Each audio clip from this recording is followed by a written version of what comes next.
Today, we're diving into one of the most incredible figures in all of literature. A sage, a poet, and, get this, a character in his very own epic. His name is Ved Vyas, and his story, well, it's not just a story. It's about writing an entire universe. So let's just start with a number, just to wrap our heads around the scale we're talking about. 100,000. That's how many verses are in the world's longest epic poem, the Mahabharata. Now, to put that into perspective for you, it's about 10 times the length of the Iliad and the Odyssey combined. It's just massive. A number that big is just staggering. And it makes you wonder, right? Who on earth could possibly have been the mind behind all of that? Was it a single person, a whole tradition of scholars? The traditional answer points to one man. And believe me, his story is even more complex than the epic he wrote. So, first up, let's talk about his most famous title, the ultimate epic poet. Tradition credits Ved Vyas as the author of the Mahabharata, that sprawling, incredible epic about a colossal war between cousins. And it's packed with these profound teachings on dharma, right action, and karma. But here's a huge clue, hidden right in his name, Ved Vyas.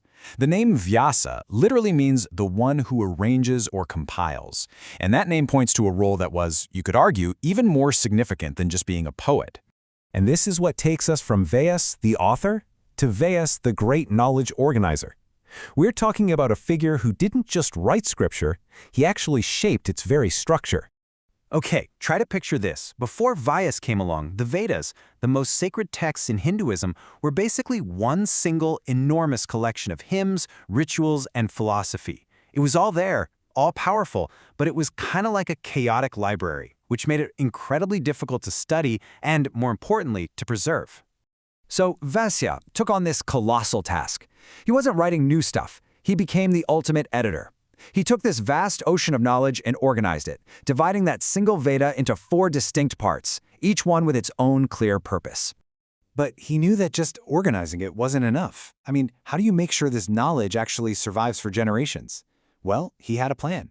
He entrusted each of the 4 Vedas to one of his most brilliant disciples, Pala, Vaishampayana, Jaimini, and Sumantu. It was this incredible act of systematic teaching that basically preserved this knowledge for all time. So we have the epic poet and the master organizer. Pretty impressive, right? But this is where the story takes a truly mind-bending turn. He wasn't just some scribe writing things down from a distance.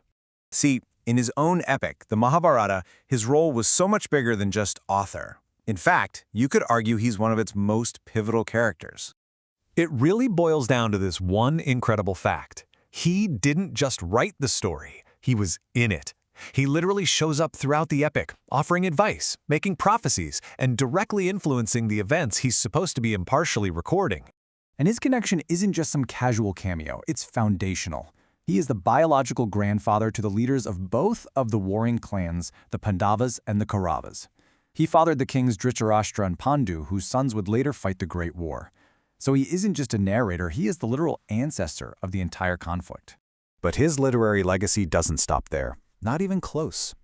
Beyond the Vedas and the Mahabharata, tradition says he wrote even more foundational texts.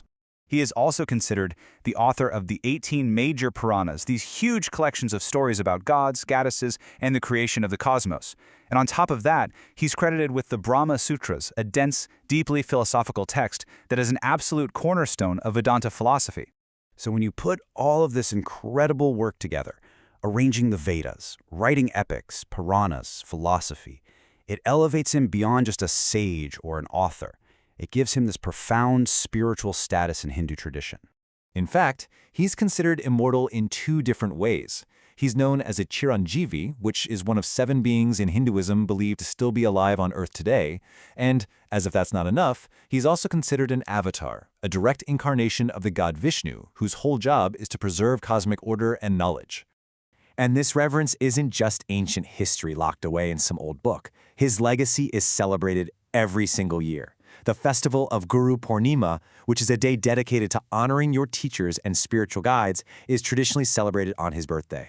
And on this day, he's honored with a very specific title, Adi Guru. It means the first teacher, or the original guru, because he's seen as the ultimate source, the wellspring of the teacher-student lineage itself. So after all of this, the epic poetry, the divine status, the starring role in his own story, we have to ask the big question. Was Ved Vyas a real person? And honestly, the jury's still out. Some scholars argue, yeah, he was a real historical person, probably living around 3000 BCE. But others suggest that Vyasa was more of a title, a symbolic name for a long tradition of anonymous scholars and poets who all contributed to these incredible texts over centuries. But you know what? At the end of the day, whether he was one man or many, the conclusion is the same.